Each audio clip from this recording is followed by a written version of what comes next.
Bonjour, on m'a demandé donc de vous présenter la place de l'antibioprophylaxie dans la cure des hernies inguinales. Tout d'abord, quelques définitions. L'antibioprophylaxie est l'administration d'antibiotiques avant la contamination potentielle du fait d'une situation à risque au cours d'un geste chirurgical. L'objectif de l'antibioprophylaxie est de s'opposer à la prolifération bactérienne afin de diminuer le risque d'infection du site de l'intervention. L'infection est un risque pour toute intervention et en chirurgie, on retrouve des bactéries pathogènes dans plus de 90% des plaies opératoires lors de la fermeture. Ceci existe quelle que soit la technique chirurgicale et quel que soit l'environnement. Ces bactéries sont souvent peu nombreuses, mais peuvent proliférer. Quels sont les facteurs de risque de cette infection post-opératoire? Tout d'abord, les facteurs microbiologiques, comme la taille de l'inicolome, la virulence du germe, la susceptibilité aux antibiotiques. Les facteurs inhérents au traumatisme chirurgical, comme la dévitalisation, l'hémorragie, les sérums, l'introduction d'un matériel prothétique. Les facteurs inhérents au patient, comme l'état immunitaire général et local, l'état nutritionnel, la présence de comorbidité, le diabète, l'obésité. Et enfin, les facteurs périopératoires, prophylactiques, antibiotiques, bien démontrés dans la littérature. Quels sont les réels risques d'antibioprophylaxie? Ces risques sont souvent retrouvés lors d'utilisation injustifiée d'antibiotiques, comme l'allergie, les infections à Clostridium difficile, la résistance bactérienne et enfin l'augmentation des coûts. Qu'est-ce qu'il en est réellement pour les cures des hernies inguinales? Au niveau des coûts, on voit que ça représente 12 € par patient.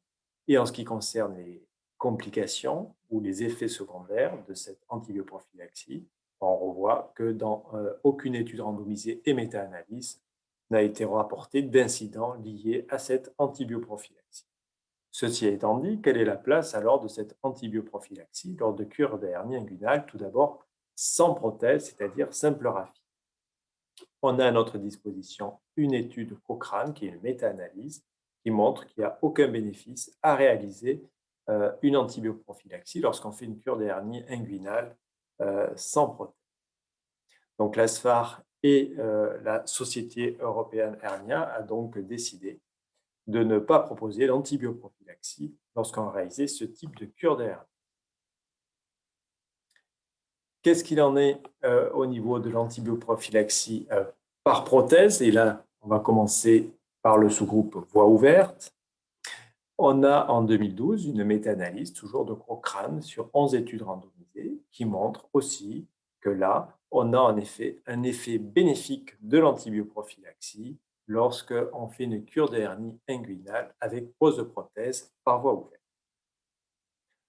En 2014 et en 2018, la Société européenne de hernie a donc fait de nouvelles analyses avec de méta-analyses sur 17 études randomisées, avec 8 études de bonne qualité et 9 études de qualité moyenne.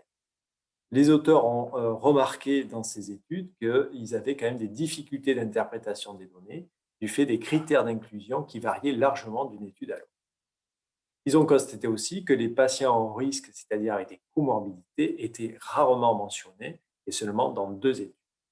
Du coup, ils ont décidé donc de faire une répartition et de définir donc des environnements à faible risque et à haut risque en fonction du taux d'infection qui était retrouvé dans le groupe placebo de ces études. Donc en 2014, le seuil était de 7% et donc tous les patients, toutes les études qui avaient donc un taux inférieur à 7% étaient considérées comme des études avec un environnement à faible risque et ceux qui avaient plus de 7% à haut risque. Et en 2018, ce taux est tombé à 5% avec donc la répartition qui s'est faite de la même façon. Ce qu'on constate, c'est qu'à aucun moment, on voit apparaître le facteur patient qui est plutôt là un vrai critère objectif d'évaluation. Donc, il a été fait ces 2 sous-groupes à bas risque et haut risque environnemental. Et donc, on revoit dans cette méta-analyse que dans le groupe à haut risque, à droite, vous avez donc un effet bénéfique de l'antibioprophylaxie lorsqu'on met une prothèse par voie ouverte. Lorsqu'on est dans un bas risque environnemental, à ce moment-là, on voit qu'on a un effet bénéfique de l'antibioprophylaxie, mais de façon non significative avec un intervalle qui va de 0,42 à 1,24. Donc, ça touche en effet la ligne des 1, donc c'est non significatif, mais on voit bien que dans toutes ces études-là, il y a quand même un effet bénéfique. Donc, la European Hernia Society a donc posé ses recommandations, tout d'abord en montrant qu'en effet, il y avait un risque plus élevé d'infection chez les patients qui avaient une cure des hernies bilatérales, mais aussi lorsque ces patients avaient une cure des hernies pour récidive. Deuxième recommandation qui a été proposée, c'est que dans les patients qui avaient une réparation par voie ouverte avec pose de prothèse, l'administration d'antibiotiques prophylactiques dans le groupe de patients à moyen risque ou faible risque, dans une zone environnementale à bas risque, n'avait pas d'indication à une antibioprophylaxie. Je vous fais remarquer qu'aucune étude n'a validé cette conclusion, car on ne connaissait pas la gravité ou les risques des patients dans les études.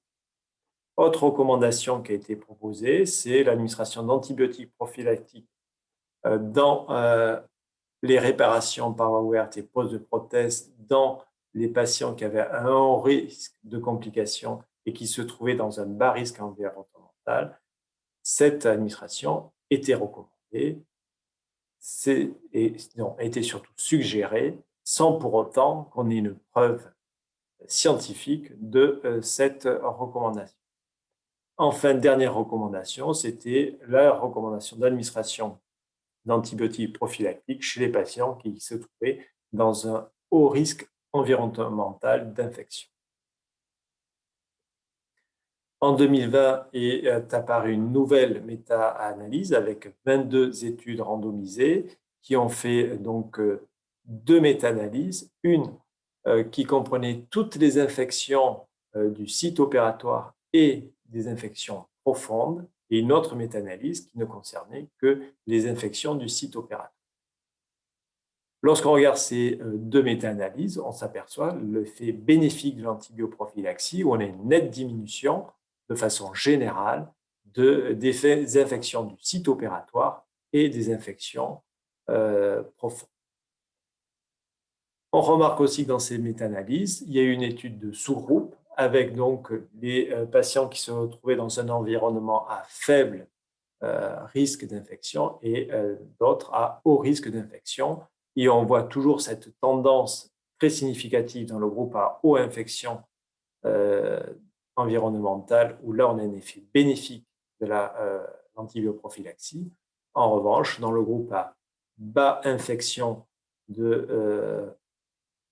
d'infection du site opératoire, on avait aussi un effet bénéfique, mais de façon non significative. Mais cette tendance a l'air de se majorer avec une diminution, comme vous pouvez voir par rapport aux études précédentes, des méta-analyses, une diminution de cet intervalle.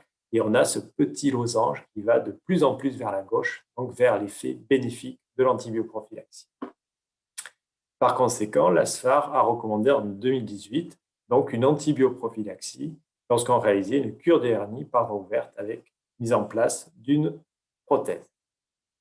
Qu'est-ce qu'il en est maintenant donc de l'antibioprophylaxie et des prothèses par voie célioscopique? Ceci est un peu plus compliqué. Lorsqu'on regarde donc une étude qui a été faite au sein de toutes les sociétés savantes spécialisées, on remarque que 63% des chirurgiens ne mettent pas d'antibioprophylaxie lorsqu'ils font une cure des hernies inguinales sous célioscopie, avec un intervalle qui va de 38% pour l'American Hernia Society à 75% de non-utilisation d'antibioprophylaxie dans European Hernia Society. Pourquoi une telle divergence d'utilisation ou non de cette antibioprophylaxie? Tout simplement parce qu'il n'y a aucune étude randomisée et méta-analyse qui a étudié la place d'antibioprophylaxie sous célioscopie, qu'on n'a que des études de registre, qu'on a aussi, et on le sait, 4 à 5 fois moins de complications sous célioscopie, et donc ce qui incite à mettre de moins en moins d'antibioprophylaxie. Mais attention, les complications sont beaucoup plus. Alors, ce qui est quand même important de savoir et de rappeler, c'est quand même cette étude de registre qui a rapporté plus de 85 000 patients opérés de hernie, avec la moitié, vous voyez, sous célioscopie. Et donc, cette étude de registre, avec un nombre conséquent de patients, montre en analyse multivariée l'effet bénéfique de l'antibioprophylaxie, quelle que soit la voie d'abord, c'est-à-dire célioscopie ou open, quel que soit le score ASA, quelle que soit la taille du défect, quels que soient les facteurs de risque d'infection, quel que soit le sexe et quelle que soit la récidive ou non de cette hernie qui a été prise en charge. Donc, on voit que dans cette méta-analyse, il y a quand même un effet bénéfique de l'antibioprophylaxie sous célioscopie. De plus, il ne faut pas oublier que ces infections du site opératoire peuvent avoir des conséquences et surtout des conséquences judiciaires pour nos chirurgiens. En France, nous faisons actuellement 80 000 cure d'hernie par an et la moitié sous célioscopie. Et lorsqu'on regarde donc deux rapports de nos assurances, et tout d'abord la première qui a fait un rapport entre 2003 et 2016, on voit qu'il y a 2 fois plus de plaintes si on fait une cure d'hernie sous célioscopie et que lorsqu'on regarde les formes graves, on a 15% des plaintes qui sont liées à un sepsis. L'étude branchée confirme un petit peu donc cette notion de gravité lorsqu'on choisit cette voie d'abord célioscopique, avec 28% des plaintes pour de hernie, dont 25% sous célioscopie. Par conséquent, l'ASFAR, devant l'effet bénéfique d'antibioprophylaxie par voie ouverte et l'effet bénéfique lié donc à les résultats de l'étude de registre que nous avons vu tout à l'heure, donc préconise la mise en place d'antibioprophylaxie lorsqu'on réalise une cure d'hernie par célioscopie avec pose de prothèse. Et pour conclure, je vous dis tout simplement ce qu'il faut faire. C'est lors d'une mise de prothèse, une demi-heure avant l'incision, l'anesthésiste devra donc faire son antibioprophylaxie par fésazoline 2 grammes à dose unique. Je vous remercie.